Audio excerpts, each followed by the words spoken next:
ជំរាបសួរបងប្អូនទាំងអស់គ្នាថ្ងៃនេះនេះខ្ញុំមកធ្វើឆាឆ្អឹងជំនីជ្រូកជូរអែមចាចំពោះឆាឆ្អឹងជំនីជ្រូកជូរអែមនេះដែរគឺយើងហូបបន្លែបានច្រើនមុខច្រើនពណ៌ណាបងប្អូនអញ្ចឹងវាល្អសម្រាប់សុខភាពតែអញ្ចឹងទៅមើលគ្រឿងផ្សំនិងវិធីធ្វើទាំងអស់គ្នាចាជាដំបូងនោះគឺនឹងខ្ញុំមកធ្វើទឹកឆាជាមុនសិនគឺខ្ញុំដាក់ស្ករអំពៅ1ស្លាបព្រាបាយម្សៅស្ករសមុនកន្លះស្លាបព្រាបាយប៊ីចេង1ស្លាបព្រាកាហ្វេទឹកត្រី2ស្លាបព្រាបាយ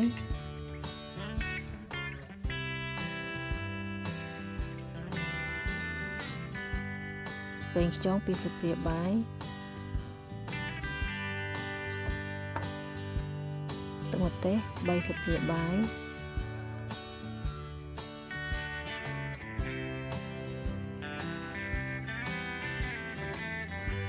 ទឹកប៉េងប៉ោះ3ស្លាបព្រាបាយ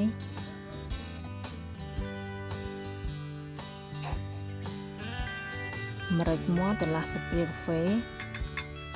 ហើយនឹងទឹកចំនួន150 ml ចាចំពោះទឹកឆានេះដែរគឺយើងលាយឲ្យហើយមកហើយយើងភ្លក់មើលផងហើយបងប្អូនកុំដាក់ឲ្យវាផ្អែមណាកណាដាក់ផ្អែមវានឹងធ្វើឲ្យឆាមួយផ្អែមខ្លាំងព្រោះបន្លែដែលយើងយកមកឆាជាមួយនឹងក៏វាផ្អែមក៏វាមានជាតិផ្អែមអញ្ចឹងណាឥឡូវនេះខ្ញុំបន្តយកបន្លែមកចិតដោយនេះខ្ញុំមានម្ទេសហាវ៉ៃចានេះខ្ញុំដាក់ម្ទេសហាវ៉ៃ3ពណ៌បងប្អូនមានក្រហមលឿងហើយនិងខៀវ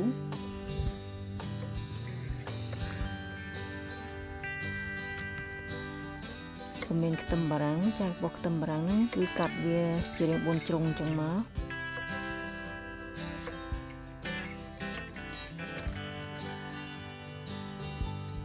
ចំណែកម្នាស់គឺយើងមិនអាចខ្វះបានទេចំពោះឆាជូរអែមបងប្អូនគេកាត់វាស្ដើងអញ្ចឹងដែរមក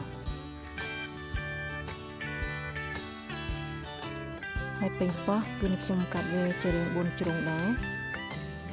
ចំណែកស្លឹកខ្ទឹមវាមានផ្នែកគល់អញ្ចឹងខ្ញុំដំមួយផ្នែកគល់ហ្នឹងឲ្យទុកបន្តិចដើម្បីវាចាប់ឆ្អិនណាហើយនេះខ្ញុំក៏មានម្ទេសចំនួន3គ្រាប់ដែរ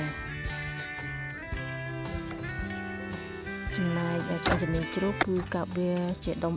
តូចល្មមបងប្អូនហើយនឹងខ្ញុំយកវាមកបំពងឲ្យក្រៀមសិន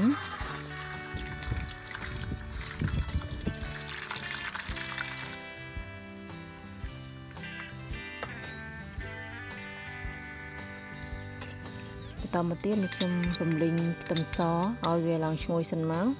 ហើយខ្ញុំនឹងចាក់ទឹកគ្រឿងផ្សំដែលយើងបានលាយមុននឹងចូល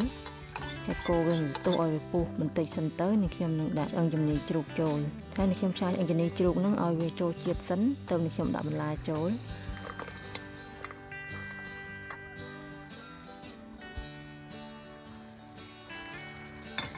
ចំពោះបន្លែហ្នឹងត្រូវកូរវាឲ្យវាសព្វសិនមកហើយនឹងខ្ញុំនឹងបិទគម្របដើម្បីឲ្យបន្លែវាឆាប់ឆ្អិន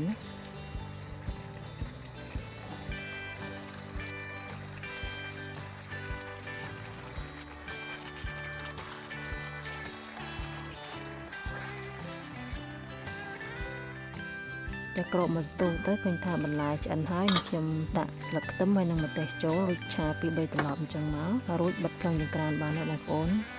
មុខនេះក៏រួចរាល់ហើយដែរចឹងបងប្អូនអាចសាកល្បងធ្វើហូបបានចំពោះឆាឆ្អឹងជំនីជ្រូកជូរអែមនេះគឺយើងហូបបន្លែបានច្រើនមុខច្រើនពណ៌បងប្អូនចឹងវីដេអូរបស់នេះខ្ញុំក៏សូមបញ្ចប់ត្រឹមហ្នឹងបងប្អូនភ្លេចចុច like share និង follow page ខ្ញុំម្នាក់មួយផងចាសសូមអរគុណសូមជម្រាបលា